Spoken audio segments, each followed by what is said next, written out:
So hello everyone. So this is our first experiment we are starting from today. So in the morning session, like in next 1 hour, so we'll perform two experiments.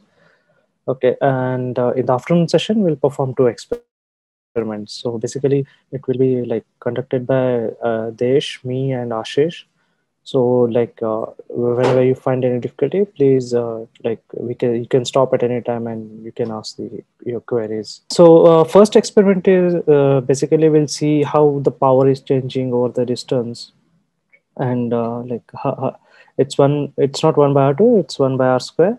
So we can verify that one. So like when you go away from the source, so how the power is slowly decreasing. So whether it's a radio or optical anything, so we can measure that. So our aim is to measure the change in Wi-Fi signal strength over the distance and verify 1 by r² behavior. So we will set up our Wi-Fi signal. So as we have mentioned earlier, like yesterday in orientation program. So we can. I hope everyone got and have gone through the manuals which is provided to you and shared on a like Google Drive. So we'll see. So basically, you can take cell phone like this, and so you can turn it on, turn on your hotspot, or maybe you can take a hotspot like this. So you can take any devices. Basically, it should be compact. It should not be like a Wi-Fi router. So it will basically these two devices are okay as on a hotspot. So basically these two things are your transmitters. So at the receiver end, you can take another cell phone, a smartphone, and either you can take a laptop. So anything can be fine. Anything is fine. So we need three things. So one is your smartphone, like second is laptop or another smartphone, and third is measuring tape. So basically, your transmitter smartphone will be act as a transmitter. So you can turn on your hotspot, and you can before turning it on, so you can off your data.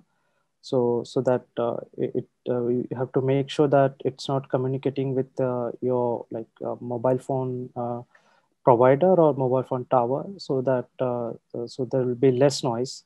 So due to this data packages, you may observe there's a slightly increase in power and decrease in the power. To avoid that, we'll keep it on a aeroplane mode or like flight mode. So once you do that, you can turn on your hotspot, and then you can connect to your another smartphone or laptop. So once the connection is established, so you can see, so you're getting some power. So you're getting power on your like cell phone, or either or on your laptop. So we have already mentioned yesterday. So if you're using cell phone, you can use Could you please repeat? I think I lost you in between. I'm sorry. sorry yeah, so I was explaining, so how to I was explaining the procedure, so how to start and what to do. So you can turn off your cell phone hotspot, and before that, you need to keep your cell phone on a flight mode or like aeroplane mode, so that to avoid the noise, which is or the to reduce the power which is coming via the packages, data packages, and you can establish a connection between your transmitter and receiver side, so either a cell phone or laptop. So that is the basic thing you need to do the first. And once you have established that, if you're using cell phone, so you can open your like Wi-Fi analyzer app. And once you open your Wi-Fi analyzer app, and you can see there are a lot of connections you can see. So if you're using the Wi-Fi app, so you can see there are like number of connection so which is already connected to your cell phone, or available network on a cell phone. So Wi-Fi connections. So we have already mentioned in a manual, so how to filter it out. So even if you connect it to one single thing, it's fine. So then you can see the power and what bandwidth it is using at what channel, as well as whether it's operating at 2.4 gigahertz or 5 gigahertz. So those information you can access from the screen of your app. And once you know that, you can note it down manually, but you can't record on a cell phone. But if you're using a laptop, so basically three software we have already you might have installed on your laptop, so on any platform you can say. So using those application or uh, the softwares, you can record that data. So once you have done this, so once this setup is done, so you can place your cell phone somewhere near open field. Even if it's not an open field, at least the room should be slightly bigger. So that you need to take care and make sure that there are no you can't keep your cell phone near wall or near any metal sheet. Okay. So for example, on the right side, so I have a metal wall here. So next to the wall, we have metal sheet which is stick to the wall. So I should avoid that. Why? Because we get a lot of reflection. So then the measurement what we are observing on our devices, say laptop or smartphone, so those will not be accurate. To avoid that, we'll keep your cell phone somewhere in the middle of the room. Okay. And slightly at a higher place from the ground. So those things we need to take care. And once you have done that, so you can keep for a while and you can move little bit away, and you can take your like receiver device and you can measure the signal. And so you have to confirm first you're receiving signal from the same device which I have kept at a transmitter side. So once you're done that, then you can keep your device very close to the cell phone first, the hotspot, and then measure your first observation. So you can measure the what is the minimum distance from the transmitter. So that will be your first observation. So you can keep for a while and maybe you can move a little bit away, so that like it will take a certain time or like maybe few seconds or minutes to settle down the observations. So sometime it may fluctuate a little bit, so that we need to take care. So once you are done that, then you can note down your first observation after interval of time and after interval of some distance. So you can note down the observations. And then once you're done, so you can start from like 0 to or zero point 0.1 meter, and you can go up to 3 meter, 4 meter, 5 meter. It's depend on your area. Okay, but at least I would suggest in the interval of like zero point 0.2 meter or zero point 0.5 meter, you go up to 2 to 3 meter, and then you can take reading. Like you can measure the power and like at different interval of distance, and you can plot it later. So these are the things. And before that, we need to see so exactly where your antenna is situated in your devices. For this cell phone, for example, if I take this, so my antenna is somewhere here. So I have like searched on internet. So I could see my antenna is present over here in this region. So I know like where my antenna is present. So I need to keep in a right orientation while starting. Like if I'm moving, my cell phone should be moved in a linear way, and I can't rotate like this. So it also may introduce some errors. So that we need to take care.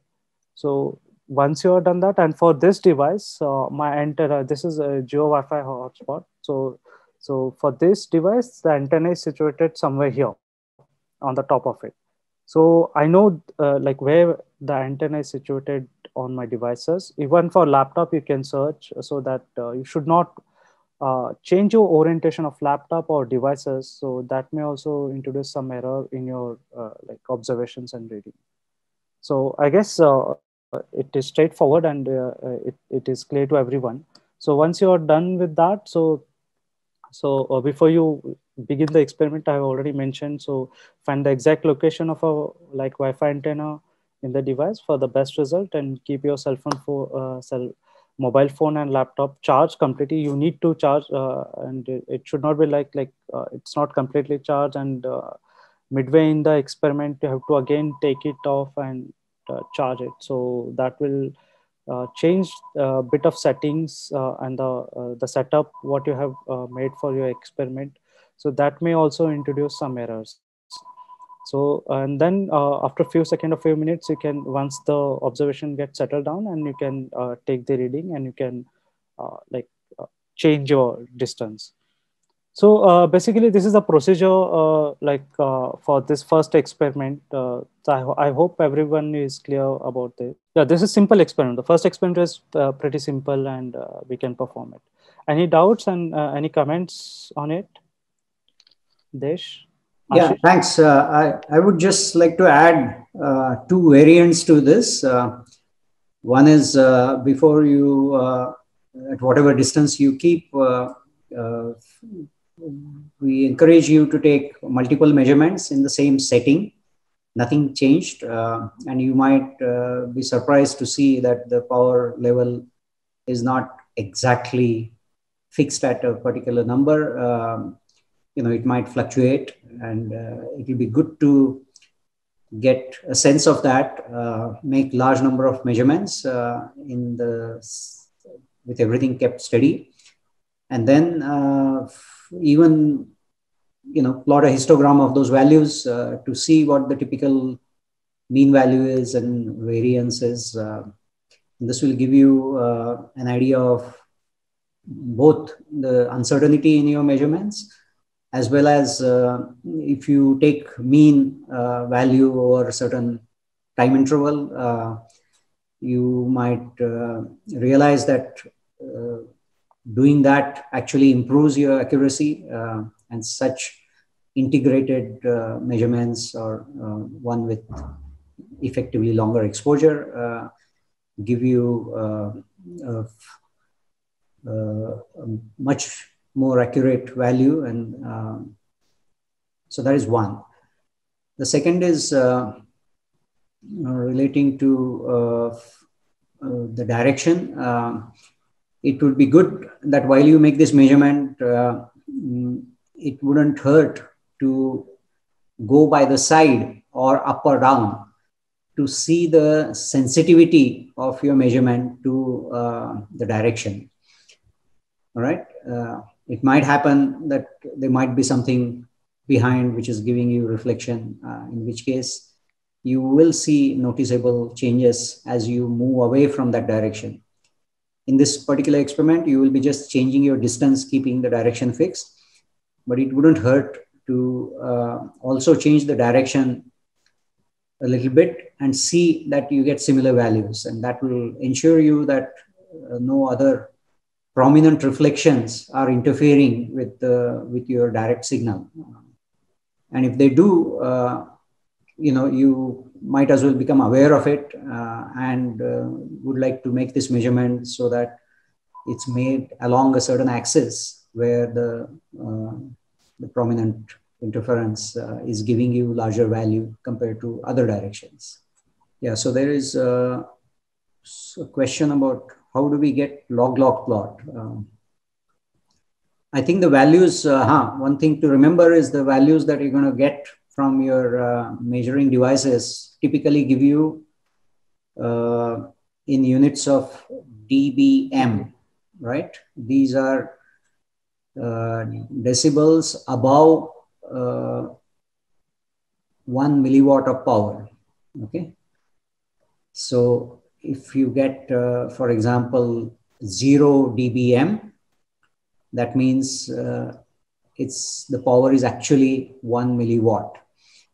If you get 10 dBm, it means basically you have to get whatever number you have, divide that by 10, and raise that number, put that as a power of 10. Okay. Because to get this number that is displayed, the actual power is divided by 1 milliwatt. The ratio is used to take log of, it's basically log of that ratio to the base 10, and then it's multiplied by 10. So you will have to do the reverse thing to essentially get the power that you receive in units of watts.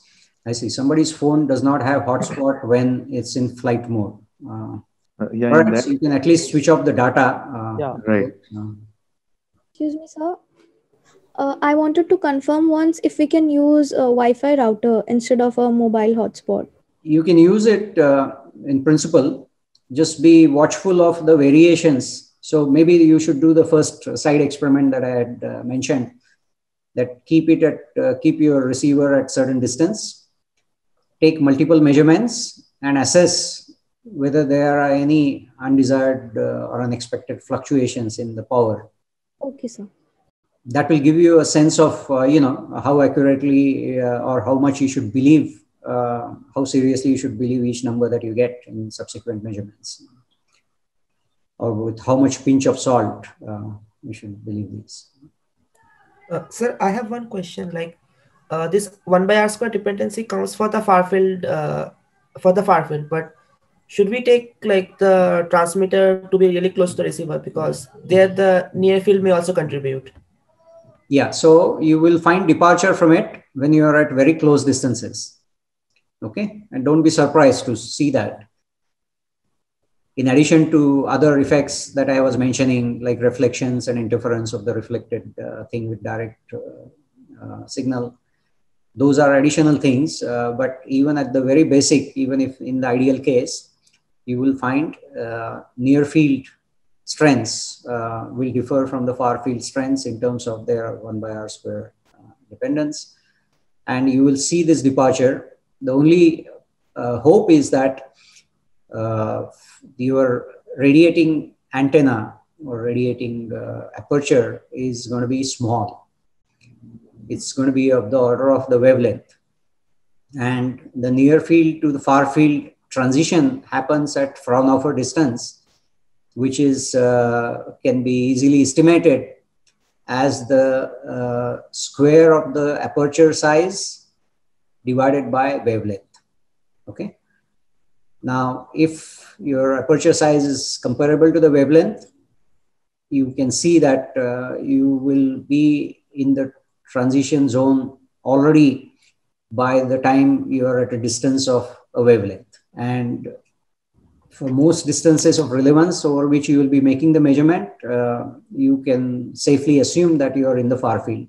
Unless you have arranged your radiator to be, for example, you could also do this experiment. If you had a reflector, suppose you had a dish at hand with a shaped reflector, and you put your radiator cell phone at the focus of this shaped reflector, then you will find that the radiating aperture is now bigger and bigger by the reflector size that you use. And that square of that aperture size divided by lambda is going to be a very long distance. So there you will certainly see significant departure or distances that you can achieve within a room. But we believe that if you're not done anything like this, you will largely be having the radiator size, which you can easily guess. It's certainly not bigger than your cell phone itself, correct? Yes, sir, it should be. Yeah, you can safely assume, without knowing the details, you can safely assume that the radiator size is not bigger than your cell phone. And you take that as a limiting size, the upper limit to the size, and compute square of it and divide that by the wavelength based on whether you're working at 2.4 gigahertz or 5 gigahertz, and get a sense of which might be the tricky region where the near field is still relevant and where you can safely assume far field beyond a certain distance. Is that part clear to everyone? Yes, sir. Can we check how signal strength vary when an obstacle wall is placed? Yes. In fact, do that. We encourage you to do that. Even put a glass of water or, a bag full of water or a bucket of water and see the effect. So even they can Sir, play. I have a question. Yes. Hello, sir. So I just have a small query that for the log plot, so for the y-axis, we are just converting the dBm to what? Yeah, for the y-axis, either you can keep it in dBm, okay, and then plot distance in log, okay, so that you get log plot. Okay, if I convert dBm to what, then I don't have to plot distance in log. Yeah, then you can view it as linear, okay. Okay. Then you will have to fit a curve to it, rather than a straight line. Okay. Are these dBm readings expected to be negative? I mean, below 0 dB? Yeah, because it's a comparison. It's a comparison with 1 milliwatt. So when the power is less than 1 milliwatt, okay, the ratio is going to be less than unity, and log of something less than 1, okay, is going to be negative, no, regardless of what base. And so, yes, you will get negative numbers. Okay. Because yesterday I took a couple of readings without any reflector or anything, just the distance. And I got the values like -40, -42. And if I convert it to power, it's like goes in microwatts. Yes, yes. Okay. So in fact, this is to give you a sense of typical, powers that we deal with. Okay. And you're going to be even more surprised when you get to the radio signals coming from the sky. Yeah. They are typically of the order of, you can actually calculate that. Okay. I would encourage all of you to calculate the power received from 3 degree Kelvin background, where we said, because like sitting in a heat bath of 3 degree Kelvin, right? Your antenna temperature also will be that. And if you keep the power you receive, we are trying to equate that to a power, noise power in a resistor, for which you know the expression K times T times bandwidth. And I would encourage you to estimate that for T equal to 2.7 or 3 degree Kelvin. So, like, how much effect would we are using? I'm using a phone for the hotspot, and like using the internet still. I'm not disconnecting from my data because I need to like stay on the meet itself. Like, Yes. how much effect would the staying on the data would have on the like data I get from? Yeah. So I think you need to make that measurement yourself. Okay. There is no. Certainly there will be variations, right? All right. Remember that people who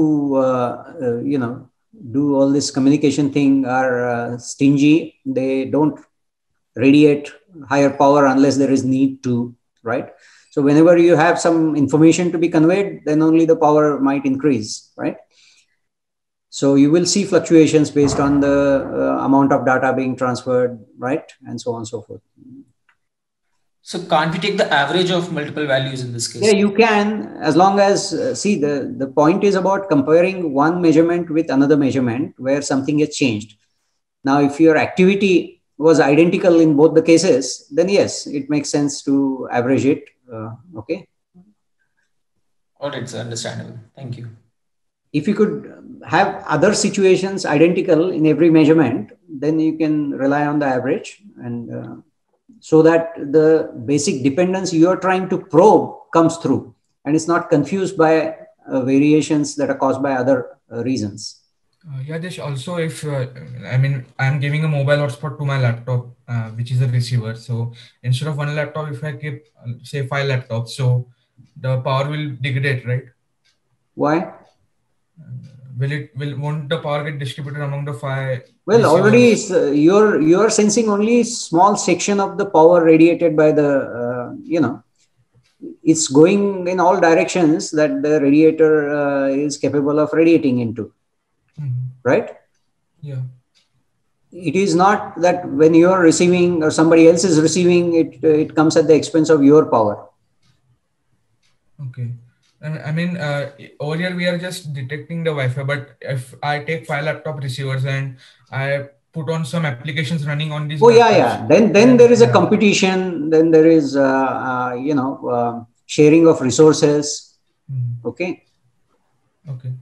But still the directionality of it is not dictated. See, the radiator is not capable, unless in future they do that as well, of sensing that you are having some download, and so somebody else is not participating in that download, in which case why waste power radiating towards it, right? Yeah, right. in future, it's not inconceivable that you might actually have a smarter radiator which knows where you're sitting and will radiate, direct all its resources meant for you only in your direction. Kind of adaptive, Yeah, adaptive directivity, right? Okay. So based and on as you move, it might even track you and so on. So, but that's it's not in too distant future. Okay. But before they do that, we can begin to conduct this experiment. Actually, it's already here with multi-antenna Wi-Fi. I think I saw that there's already a model which does that. It can have the directionality. Yeah, right. According to you. Okay, nice. No, I think because after all, saving of power is money, right? So, yeah. And also radiation. Why bombard others with radiation? Could you elaborate a bit on the calculation you wanted us to do for the 3-degree Kelvin source and how much power we'll get from it? Yeah. So I chose that as a simple example so that the details of your receiving equipment does not come in. Okay. So regardless of your directivity or your aperture size and so on, you will find that simple thermodynamic arguments will lead you to believe that when you are sitting in a heat bath, right, of 3 degree Kelvin, everything will reach that temperature eventually, right? So will the resistor. Now we can ask random fluctuations of caused by movements of electrons in the vibrations in the resistor will give you rise to some current, right, which you can sense, and that's the noise power you have. You can estimate that by using standard understanding of K times, K is the Boltzmann constant, T is the temperature that you can assume just to be 3 degree Kelvin without worrying about 2.7 and so on, and bandwidth over which you are using this, right? So make some reasonable assumptions about the bandwidth, which I'm sure somebody will on the web will also tell you what that is for the device that you're using. And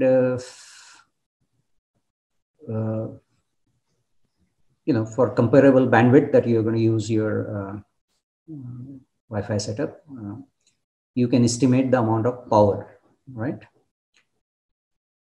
And you will get that in watts, and you can convert that number into whatever dBm units, and have that on the side to compare it with typical intensities that you're measuring from your hotspot or Wi-Fi. Okay, sir. Thank you. It's a calculation that you can do while we are talking. Would having a password on Wi-Fi create any other issues with that readings? No, that should not affect the measurement. Excuse me, shall we leave the Zoom meeting to do the experiment? No, well, this will be only briefing session. So again, I have another experiment to explain in next few minutes, and after that you can do that. So let me complete the second experiment, and then you can do that. Thank you. Sir, actually, I had one question. Consider I am connected to a Wi-Fi, another source of Wi-Fi, and similarly, simultaneously, I'm taking the readings. So, will connecting to that Wi-Fi affect my reading because of the other source? It might affect, but that is why we have filters in our softwares. Yeah, but I am already connected to other Wi-Fi, so I'm also receiving the waves from that particular source. So at a single time, I am connected to both of them. Okay, so I think the measurements, your device, if it has the ability to receive it from both, right? It will distinguish between what is coming from one what is coming from the other, right? by the coding that is used in these transmissions. And the powers that you will get will be strictly associated with that transmission and not be confused by other transmission. So then in this case, like if we assume that there are multiple antennas present, then even the reflected rays can be classified accordingly, right? Like consider a wall is at back of my laptop. Yes. And it's reflected, then it will be accordingly classified that whether it's from LOS path or reflected path. Well, it will be, what you will see is a combined effect. And in fact, this is one of the experiments you will be doing. In fact, this is exactly as you already see, experiment 2. Right? Yeah, thank you, sir. So you can, use the benefit of this thinking for, taking this experiment forward. We have the second experiment, like we'll see. Any doubts? Yeah, so I was trying to do it alongside, and there's something I've observed. I don't know if anyone else has also observed. So I took like around 30 centimeters, 60 centimeters from my laptop, my phone, and beyond a certain distance, I do not see a change, much change in my signal. Probably, is there something like that happening with others also? Or have you ever seen that before? That there is some kind of limit beyond which the phone signal kind of remains almost the same. Okay, what is that signal level, if I may know? It's around minus 40, not really minus 40, slightly lower than, so around that value. Okay. Just try putting some blockage in the way, okay? While you see if it reduces further. And that might tell you, with nothing else changed, whether your receiving equipment is capable of measuring something below that. Okay, right. Okay, it might be on the verge of losing.